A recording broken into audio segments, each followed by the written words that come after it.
Hey, everyone. Welcome back to the football show. We're keeping it real goes right. Football? What am I talking about? We're here to preview every single NFL game from week 2. I see Heel Santa's already in the chat. Welcome back, Heel Santa. But guys, put your questions in the chat. If you're feeling generous, be sure to leave a super chat to guarantee your question and or statement gets read out on the air. And I honestly cannot wait. I have been waiting to do one of these preview shows for nearly an entire year. And it's just, isn't it just so great, guys, to have football back in our lives? The one thing that gives everyone in America joy. Like, I'm not huge about getting, patriotic and blah, blah, blah. There's a lot of problems in our country. I think we can all agree on that, one way or another.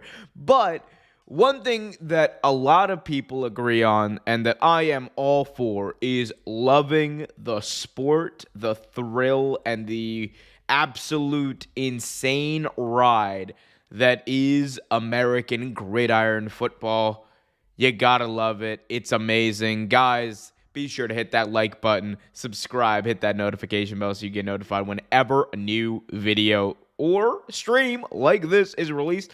By the way, Heel Santa in the chat says, go Chiefs. Guess what, Heel Santa? If you like the Chiefs, you'll like what I got going on tomorrow night, because tomorrow night we have our live spectacular of the Chiefs versus the San Diego, not San Diego, but Los Angeles Chargers are still the San Diego Chargers in my book. There'll always be the San Diego Chargers in my book, but we got Chargers, Chiefs. That's the first game we're going to talk about in just 1 second.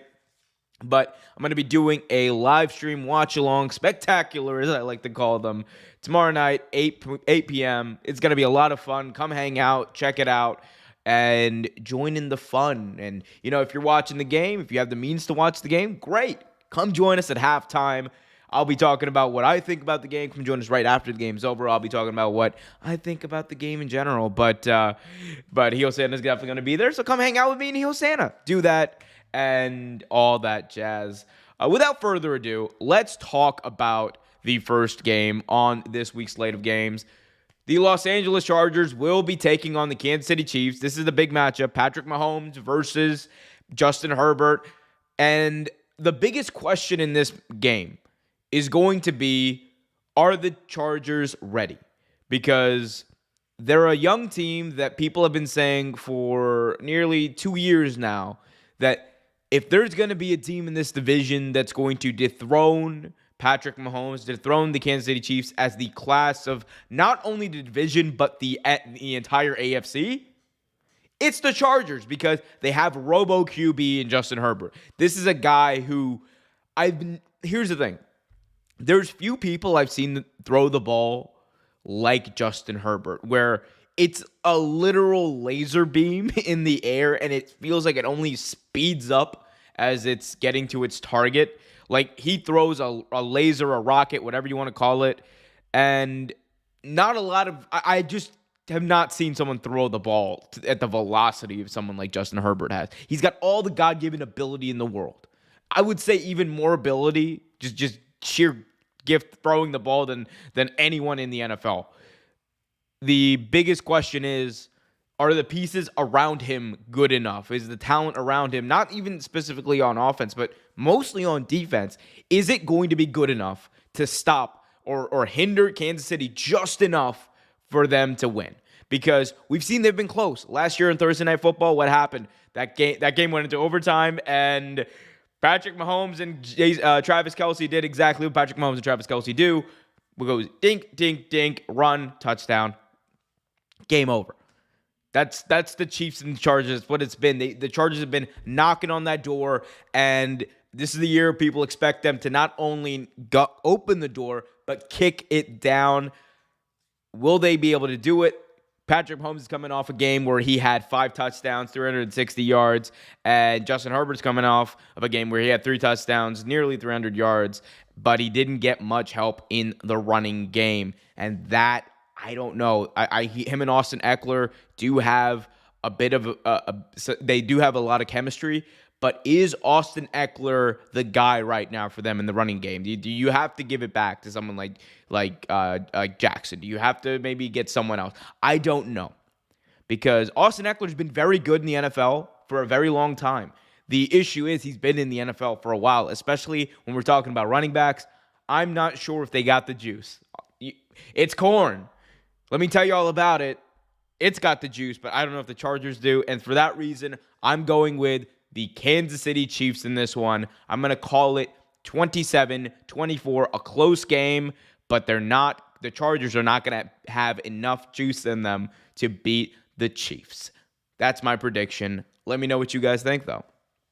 I see Heel Santa in the chat saying Keenan Allen is out. And yeah, absolutely. Keenan Allen is out, but Mike Williams is the guy right now. And I think he's more than capable of making up for Keenan Allen being out. This is a guy who we saw last year. He really got into form towards the end of last year, especially. Like that last game, he was the guy that Herbert was going to play after play after play. And I think he's going to do his part. My problem is the defense going to be able to stop Patrick Mahomes? Are they going to be able to hinder them enough? I don't think so. That's why I got them winning by 3. I got the Chiefs by 3 in this game. Moving on, by the way, guys, be sure to put your questions in between me talking and kind of previewing these games. I will also be answering your questions, so let's keep the questions coming. And if you're feeling generous, please help out the channel. Hit that like button, subscribe, and again, if you're feeling generous, leave a super chat as well. Next game I'm going to be previewing, by the way, again, I could talk about football like forever. I just want that to be known. Like this is like one of the easiest streams for me to do because I'm just literally just talking about football. God bless football. Anyway, all right. Next game, we have the New England Patriots taking on the Pittsburgh Steelers. The battle of Mitch Trubisky versus Mac Jones. And boy, oh boy, is this a tale of two teams that we did not think would be in the positions they are? Because everyone coming off of last year expected the New England Patriots to challenge the Bills for their spot as AFC East champions. Like if there was going to be a team, it would be them. But they're coming off of a game where they not only lost to the Dolphins, but were outclassed, outcoached, and outplayed by the Miami Dolphins. So you're looking at the Patriots starting 0-1 for like one of the first times in a very long time, or one of the few times since like Bill Belichick's ever been there, against a team in the Pittsburgh Steelers that everybody expected the Steelers to take a step back. Everybody and their mother expected the Pittsburgh Steelers to take a step back, yet they were right there with Mitch Trubisky in at quarterback, right there with the defending AFC champions in the Cincinnati Bengals. And not only were they right there, they squeaked out a win with a Chris Boswell field goal. Chris Boswell, by the way, one of the best kickers in the NFL today. So it's a bit of a tale of two starts of the season. I don't want to say a tale of two teams because that implies that, this is what these teams are going to be for the rest of the year. No, week 1 does not define a team. What defines a team is how they overcome the adversity of an early loss or how they handle, streaky wins. Like that's what defines a team. It's that long-term success or that long-term failure throughout the season, or in the case of the Minnesota Vikings, the long-term mediocrity throughout the season, because Minnesota is just mediocre throughout the season. We're not talking about Minnesota though. We're talking about Pats. We're talking about Steelers. The time of Tom Brady and Ben Roethlisberger is over. Mac Jones versus Mitch Trubisky, as I said at the top of the preview. This is a tough one because Bill Belichick right now is still facing a little bit of that I don't want to say stank, but a little bit of that stank where people are still saying that it was Tom Brady who was the most responsible for the Patriots' success when they were there, and not necessarily Bill Belichick. And I do think that part of Bill Belichick is still bothered by that. Like, he'll never sell it. We'll never hear about it. But there is a competitor in Bill Belichick. That's why he does what he does. He is a competitive guy. And that much we know. And again, we know very little about Bill in general, other than he gets up at like 4 a.m. and watches film, and he really loves Ed Reed. He thinks Ed Reed is like the greatest defensive player in NFL history, which he very well might be. Regardless, I don't see the Bill Belichick. I don't see the New England Patriots losing back-to-back games to start the season. It would be disastrous for their season, I think. Like, could they overcome it? Yes, because 17-game season, very long season. However, I just do not see this team doing that. That does not mean that they don't need to tweak things a little bit, because Mac Jones was like running with his head cut off most of the game last week. Are they going to be helped with the injury by TJ Watt to TJ Watt? Absolutely. The Steelers lost their best player on the field, offense, defense, special teams, whatever. They lost him in TJ Watt, likely for the entire year, if not at least for most of the regular season. That is a terrible loss for them, and you're not going to be able to make up for that. And it only helps the New England Patriots, who one of their weak spots was defending Mac Jones, because I think the biggest play last week we all remember was, Mac Jones getting blindsided from his left side and the Dolphins getting the fumble return for a touchdown. So I don't think this is going to happen as much this week. It's still something to watch out for because Pittsburgh's a team that's well coached. I just do not see this Pittsburgh Steelers team being able to keep up with Tom Brady, with Bill Belichick's game plan. There we go. See? Freudian slip. There you go. Either way, I got New England in this, and I got New England by a little bit. I'm going to say New England 24-14. I do think the Steelers are going to take a step back, even though they're at home at not Heinz Field anymore, but we'll see what happens on Sunday. Moving on. By the way, guys, it's just a reminder to hit that like button, subscribe, and hit that notification bell. Put your questions, comments, and concerns in the chat as we go through to preview some of these games. Let me know what your guys' favorite team is. Let's talk about that a little bit as well as we run through this preview.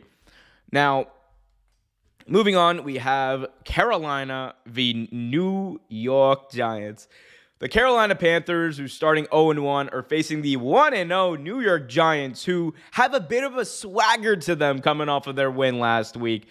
And why not? I mean, the New York Giants last year went from a team that was taking that was doing QB draws or whatever on fourth down, just accepting failure, accepting loss, to a team that went out there last week against a Tennessee Titans team that not only made the playoffs but was the number one seed last year in the AFC. They went out there, and with the game on the line, instead of kicking the extra point to go into overtime, they said, screw it. We're going for two. We're going for the dub. Big, huge set on Brian Dable for that one. And the post-game celebration, and that tells you all you need to know. He the players love him. He obviously has changed the culture there. They have not had a coach like him in New York in a very long time. And I think it's changing the culture a bit, because here's the thing. The Giants have a lot of good pieces, like solid players, solid pieces, including Daniel Jones. Again, I want to be clear about this. As much as flack as people, even myself included, give Daniel Jones, my problem with Daniel Jones has never been that Daniel Jones was a bad quarterback. Nay, I think Daniel Jones is a solid quarterback. I think he can be, at his best, a good quarterback. Like, he can be a really great game manager, and he can win. Like, Daniel Jones can win if the right pieces are around him. And throughout his career, would have been some of the issues. He hasn't had the good wide receivers around him, and Saquon Barkley has been hurt. We saw exactly what the Giants are capable of with Saquon Barkley there, and with some of these pieces they brought in free agency. I know that you want to say, right? I know we want to say that the Carolina Panthers, coming off an 0-1 start, and Baker especially losing to the Cleveland Browns off a 58-yard field goal or whatever. I know conventional wisdom would tell you Baker Mayfield's going to want to win this game, and he very well might. I just sense something very different in this New York Giants team. And I give them a lot of slack, or a lot of flack, I should say. But if they can keep Saquon Barkley healthy, and if Mac Jones isn't running around like a maniac because he doesn't have an offensive line, I think this team is good. I think like in their division especially, because now you're looking at an NFC East that is wide the hell open with the Cowboys and that injury to Dak Prescott. Wide the hell open. I got the Giants in this one. And this might be foolhardy of me. The Giants might just prove themselves to be exactly who everyone else thinks they are, and not what I think they are. But this is a team that can finish above 500. I truly believe that in the division they play, in the way they play, and I think the risks they're willing to take. I got the Giants in this one. I think the Giants are going to start 2-0. The Panthers are going to drop to 0-2. I got the Giants, and I'm going to say 17-16. 1-point game, close game, but I got the Giants by a point in there. Guys, let me know what you guys think about that. We got Heel Santa in the chat. Heel Santa's asking me, which running back will have a better game? Barkley or Run CMC?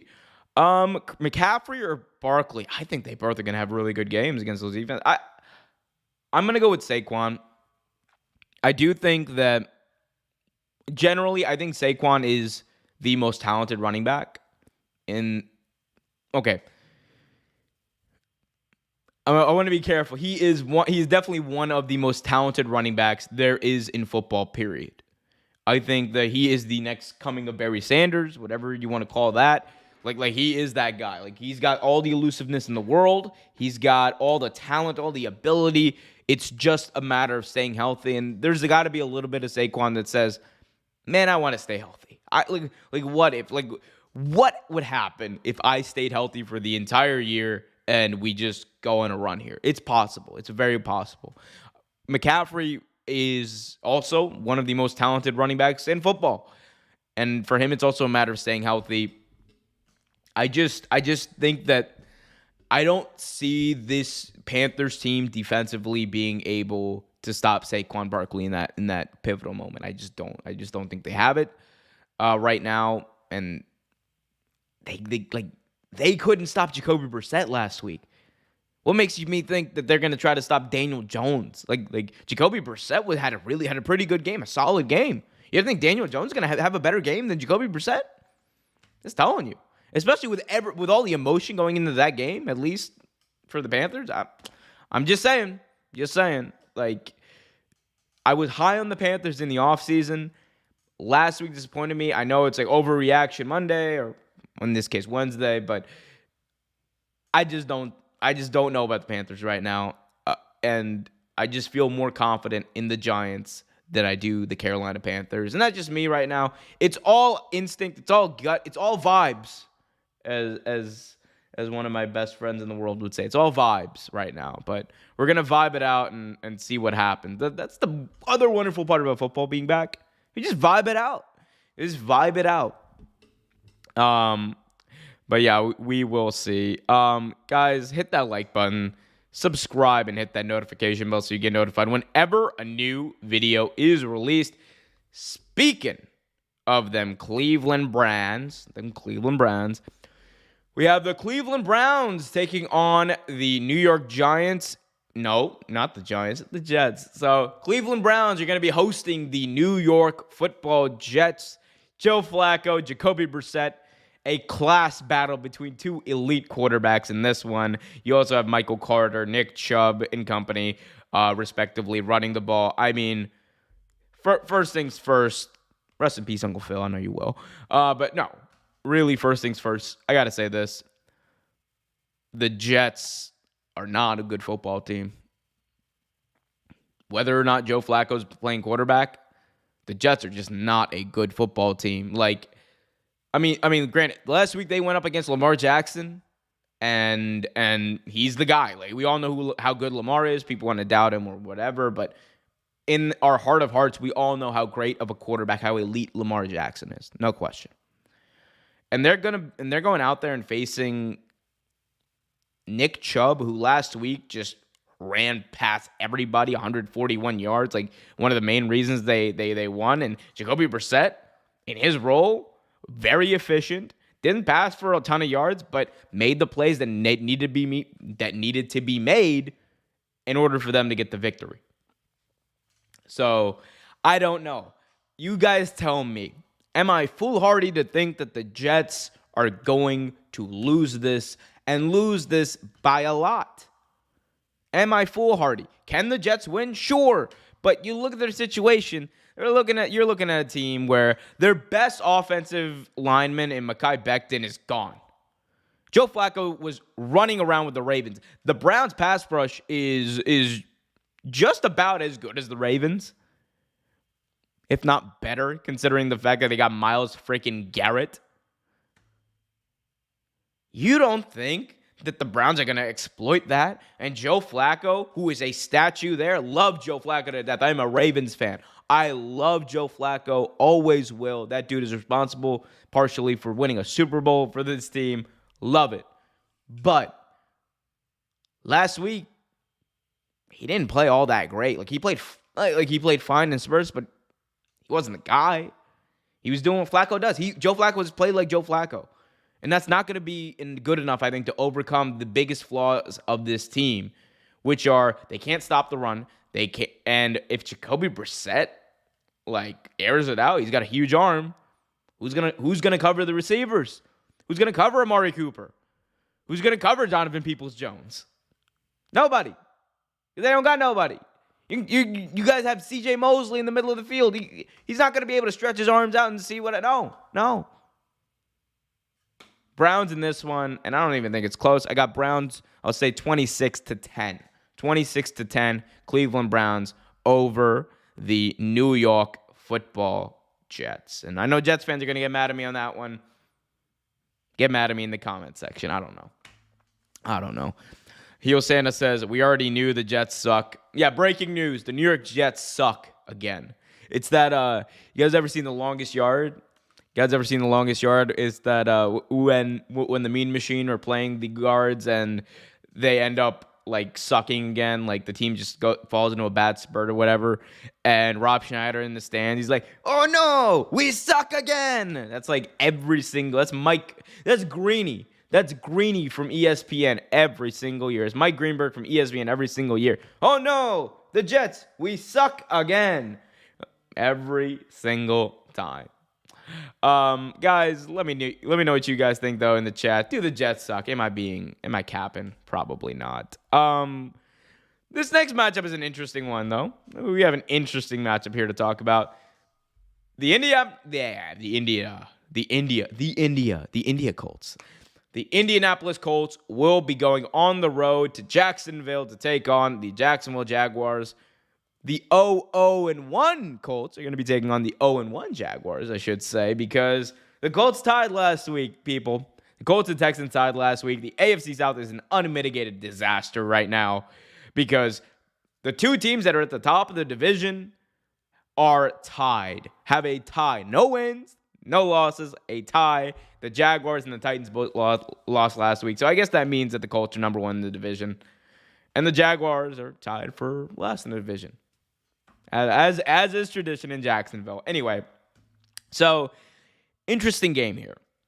And it's interesting for a few reasons because last week we got to see what Trevor Lawrence would look like in his first year there in his second year there in Jacksonville.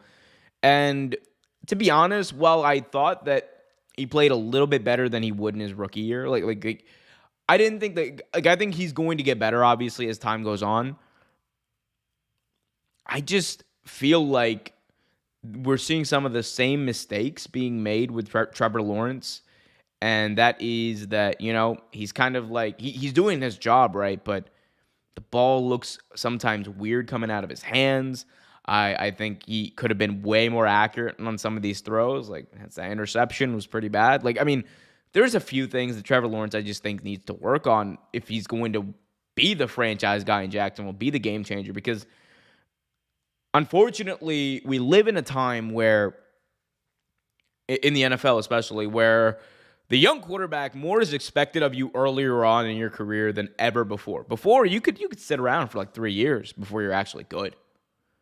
Now it's dude, we saw a little promise in your rookie year. All right, you'll get a chance in your second year, but after that, if the Jags are picking number one next year, there's Bryce Young and Stroud and all these guys out there on the board. You don't think they're going to take a look and be like, hey, let's see how that guy does. Because he's probably going to be better in his first or second year than Trevor Lawrence is right now. And that's the concern you have with the Jaguars because this is not a good football team.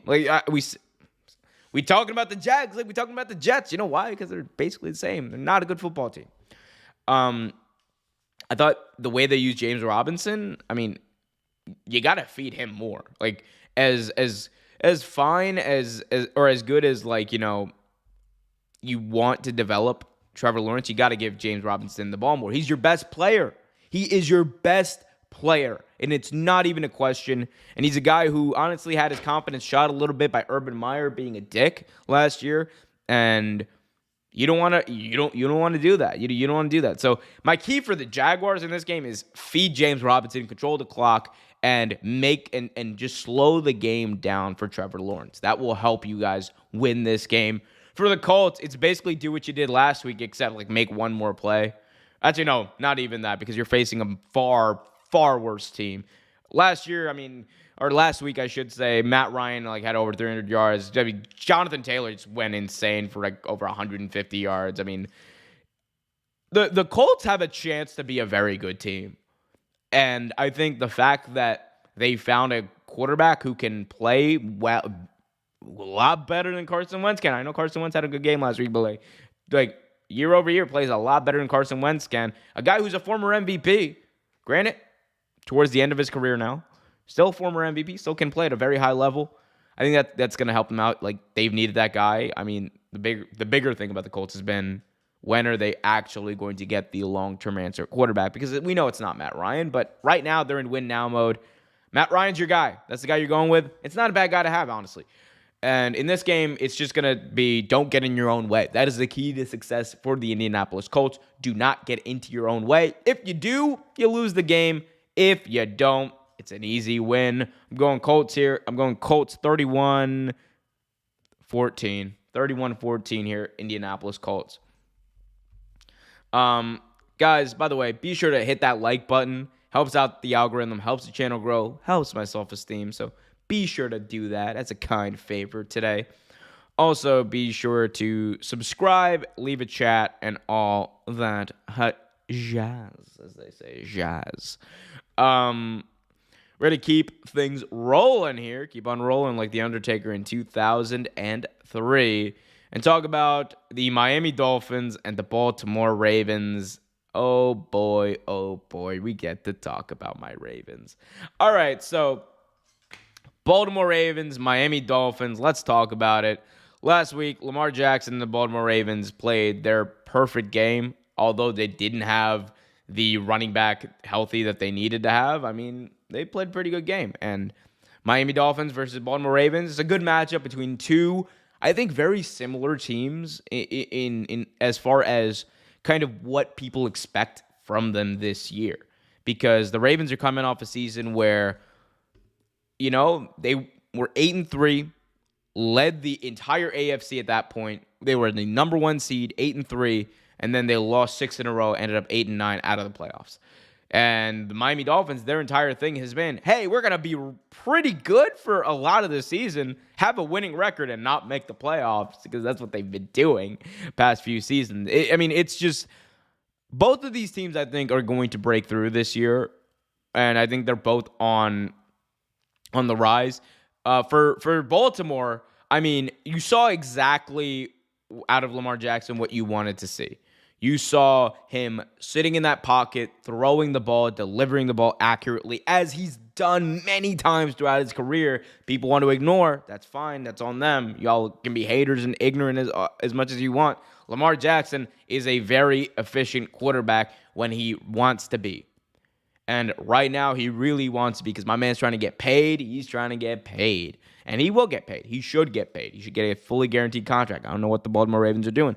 Anyway, but for the Baltimore Ravens, the biggest question is going to be the health of J.K. Dobbins, because last week Kenyon Drake just wasn't doing it. Kenyon Drake and Davis, they weren't it on as far as the running game goes. They're still trying to fill that hole. You need to have a healthy J.K. Dobbins. Whenever they get Gus Edwards back, that running game is going to be rolling, because Gus Edwards is a great running back, as is J.K. Dobbins, and they're going to have a 1-2 combo like no one else in the NFL. And oh, by the way, they're still going to have Lamar Jackson able to do what he does with his legs as well. As far as what as far as this game goes, I mean, matchup to watch is going to end up being like Tyreek Hill against this secondary. I'm really excited to see what the Ravens can do against this team. And the other thing is going to be like Marcus Peters. What's his health going to be? So the Ravens are still kind of fixing themselves. I think a lot of these problems will fix them. Will get fixed throughout the season. You also want to get Rashad Bateman, I think, more involved last week. We saw last week he had a big touchdown. Devin Duvernay got involved. And the question is going to be, who's going to break out this season as their number one receiver? Is it going to be a guy like Devin Duvernay or Rashad Bateman? We'll find out. One thing we know, when Lamar Jackson is at home at the bank, he wants to win, and especially this year, he really wants to win. I think the Ravens are going to pull this one out. I got the Ravens here 27-20 over the Miami Dolphins. Key for the Miami Dolphins is going to be to exploit the secondary if Marcus Peters isn't there, throw the ball in whatever direction Marlon Humphrey is not, and see what happens. Because you got a guy in Tua Tagovailoa who last week played a very efficient game, and now he's got a guy who can take the top off of defense, Tyreek Hill, who had a pretty good game last week, pretty decent game from his standards. 8 catches, 94 yards, but we'll see what ends up happening there. Again, 27-20, Baltimore over the Dolphins. Next, we got the New Orleans Saints. Yes, New Orleans, as I like to call them. The New Orleans Saints taking on the Tampa Bay Bucks. Touchdown, Tampa Bay. This is interesting. So, New Orleans Saints versus the Tampa Bay Buccaneers. A lot of things to talk about in this game. Obviously, Tom Brady right now is a lot of stuff going on in his public life, but sticking to football, the Bucs are coming off of a game where they beat the Cowboys like 19-3 or whatever, and it wasn't even close. But there was still a lot to be desired. They left a lot to be desired. Leonard Fournette really carried them to that win. Tom Brady played well enough, and the question of is Tom Brady over the hill, is he falling off the cliff, is always going to be there for as long as he's playing football, which probably won't be past this year. But who knows with him? Obviously, he said he wanted to play until 45, and now he's playing at 45. We'll see what he is. But right now, Jameis Winston, Taysom Hill, who led the New Orleans Saints in rushing last week. I don't know what to tell you. The dude, 81 yards in the touchdown. Taysom Hill is literally Swiss Army knife at life right now. You have Jarvis Landry there in New Orleans, and that's the guide right now for Jameis Winston. As much as I know conventional wisdom would tell you that the New Orleans Saints are going to win this game, right? And they have Jordan Cameron, who is going to come over and make Tom Brady's life miserable. They have a pretty good defense. They're going to be able to blitz Tom Brady, and Tom Brady's a statue back there. There's not much he can do.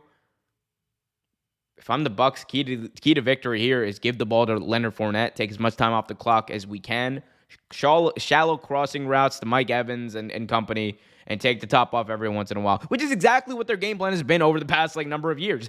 That's how they play. That's how they win. And I think that the Bucs are going to be a team that as the year goes on, they're only going to get better, because that's just the greatness of Tom Brady. And we've done this rodeo for 25 years, people. You can't question the greatness of Tom Brady. You cannot. And say it's vibes. You guys want to say it's vibes. You guys want to say it's whatever. The Tampa Bay Buccaneers will win this game, and they're going to win it by running the football, because I know they're going to rely on Leonard Fournette, and Leonard Fournette is going to be just fine with them doing that. So Leonard Fournette and the Bucs are going to run away with the victory here. Not run away, but I'll say a close enough game. I will say this is going to be 34-31. A little bit of a high-scoring game, but I will say that the Bucs are going to win this game. Moving on, we have the Lions and the Washington football team. The Lions, America's team right now. The Lions. Everyone, after we saw the Hard Knocks series or season this year, everyone wants the Lions to win. And who doesn't? Because everyone also wants the Washington Commanders to lose. Not because we hate the Washington Commanders, but because everyone hates Dan Snyder, in my opinion. Anyway, I'm going with Detroit on this one. I'm going to be very quick on this. I'm going with Detroit on this one.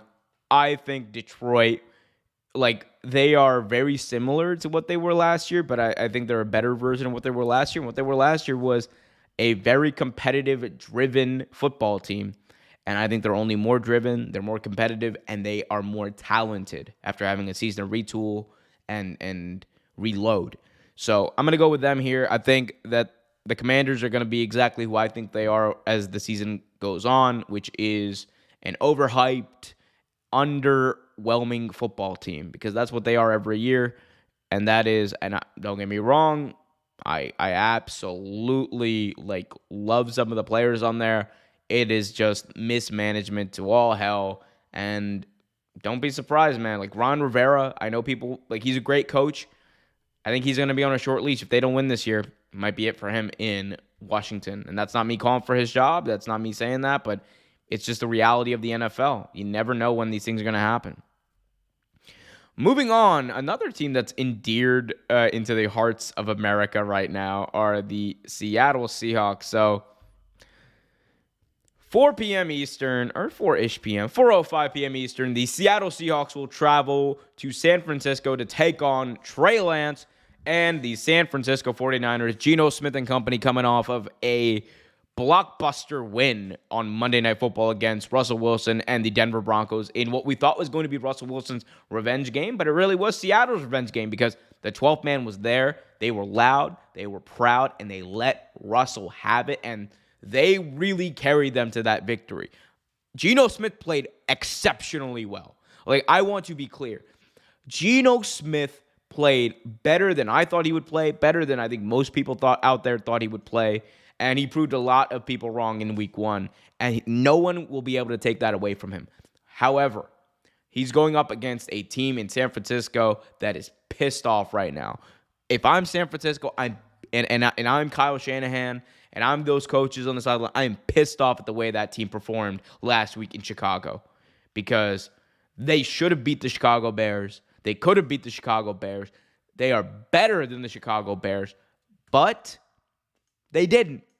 So look for the San Francisco 49ers here to come out swinging. I think that they're going to come out swinging. I think Trey Lance is going to bounce back from having a pretty mediocre game, if we're being honest.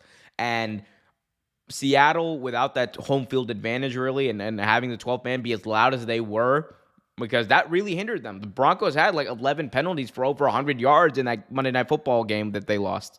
And a lot of that was due to delay games, false starts, because the crowd was so freaking loud. And it's going to be in enemy territory. I think Seattle's going to lose this one. I'm going to go with San Francisco here, and I'll go with San Francisco by 10 points. I'm not going to give you a score here. I'm just going to say 10 points because we're throwing out vibes right now. Guys, again, as we keep going through this, be sure to hit that like button, subscribe, hit that notification bell so you get notified whenever a new video is released. The Markman123 says, LOL, people sleeping on the Bears. We'll talk about the Bears in just a little bit, but here's the thing. I think San Francisco is more talented than the Chicago Bears, and they should have beat them. That's genuinely what I think. And I understand that Bears fans out there are going to disagree with that. That is fine. That is your prerogative. However, all I will say to that is, are the Bears better than the 49ers? Hell no. Hell no. The Markman wants you to at your chat. Hell no. Anyway, we'll move on to we'll move on to the next game. Talk about this game very quickly, or pretty quickly. Pretty quickly, very quickly, all the same. The defending Super Bowl champion Los Angeles Rams will be hosting the Atlanta Falcons in a game of, honestly, again, I see these teams as very similar as far as what they're going to end up being throughout this year, as how much I view them, or how I view them, I should say. I think that the Atlanta Falcons have to rely on Cordell Patterson. Cordell Patterson is a machine right now.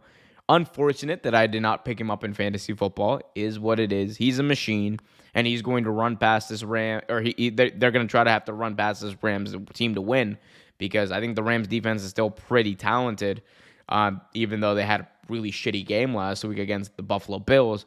Where the Rams are going to have to get better is on offense, which is crazy to think about because they brought in Matthew Stafford last year.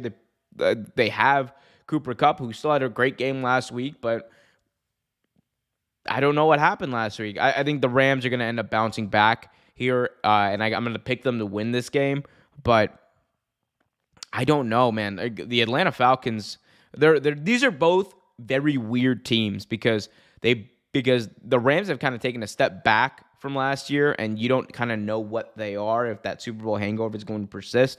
And the Falcons have taken a step forward for sure, but it's also like, have they taken a step forward enough to be competitive week in, week out? I'm not too sure, genuinely. So we'll see what ends up happening there, but I'll take the Rams in this one. I'll take the Rams by a touchdown, by 7 points here. Moving on, we have the Cardinals and the Raiders going head-to-head. I'm going to be abundantly clear here. Devontae Adams is going to have 150 yards receiving, and the Cardinals are going to get blown out because they're shitty game planning from their shitty head coach.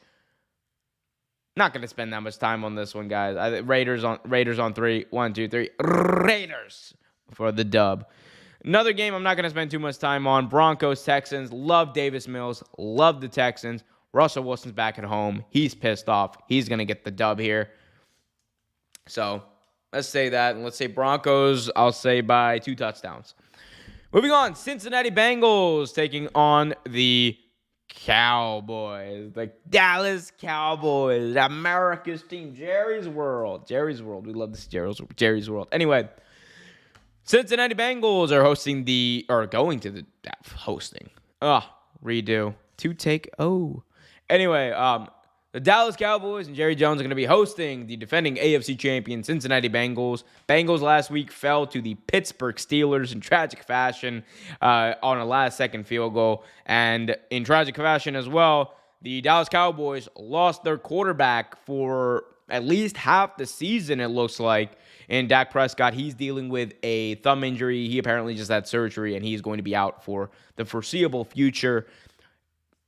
Things are not looking good for Dallas right now. I'm going to say that right now. Things are really not looking good for Dallas. And I think that's to the Bengals' benefit. I think it's to the benefit of every team in the NFC East. The Dallas Cowboys, with Cooper Rush at quarterback, are okay. Are a mediocre team, I think. And they're like okay at best and a mediocre team week in, week out. And the Bengals, you bet your ass the Bengals are winning this game. And I'm going to say the Bengals are winning this game. Like, they lost to the Bucs with Dak Prescott in there for most of the game by 2 touchdowns. The Cincinnati Bengals are going to wipe the floor with the Dallas Cowboys because big moments against big teams, the Cowboys don't show up. And without their star quarterback, who is their best player, like Dak Prescott, as much, I know a lot of people give him gruff. I know a lot of people want to say Dak Prescott's this, he's X, Y, Z. He is the best player on this team, and he deserves better than the Dallas Cowboys. But I'm going to say Bengals here. I'm going to say Bengals by a lot. I'm going to say Bengals 42, Dallas 21. That's being generous. I don't think Cooper Rush is the answer at quarterback right now. Is he an okay quarterback? He can be, but I'm not sure. Next, we have the Markman's team right here. The Markman 1, 2, 3, your football team. The Bears are going to be traveling to the frozen tundra of Lambeau Field to take on the Green Bay Packers. Aaron Rodgers in his mushroom glory versus Justin Fields. Interesting matchup here. You're seeing a team in the Packers that underwhelmed everybody last week by losing to the Minnesota Vikings. There were a lot of weird games last week, but they lost to the Minnesota Vikings 21-7, and people were asking, is Aaron Rodgers over the hill? Is Aaron Rodgers this? Do they have the receiving core to make things happen? To that, I'll just say, first of all, RELAX, relax. Aaron Rodgers, as much as we all might disagree with him off the football field, is still, I think, capable of playing at a very high level. The dude's coming back of back-to-back MVPs. When he falls off a cliff, it's not going to be a 1-week thing. It's going to be a 6, 7, 8, 9, 10 whole season thing, right? So I'm not going to jump the gun and say he's fallen off a cliff when it's just completely not true as far as we know. But what I will say is the Packers need to figure things out because last week receivers were dropping wide open touchdowns. Aaron Rodgers was trying to do too much, throwing interceptions.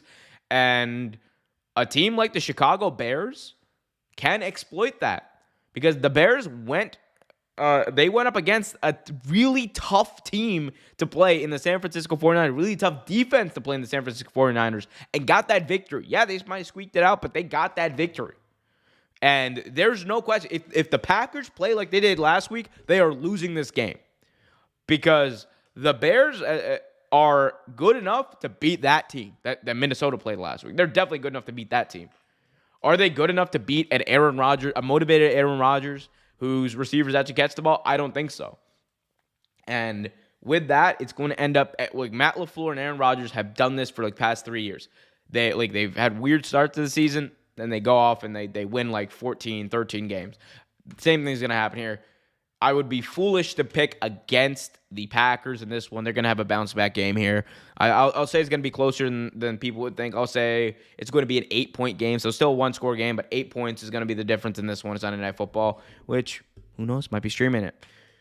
Moving on, we have the Tennessee Titans versus the Buffalo Bills Monday Night Football. Part 1 of a doubleheader in Monday Night Football, 7:15 p.m. Eastern Time. Set your alarms, Titans and Bills fans. And interesting because these are two of the best teams from last year who had very different week 1 showings. The Bills went up against the defending Super Bowl champions on the opening game of the season and crushed them.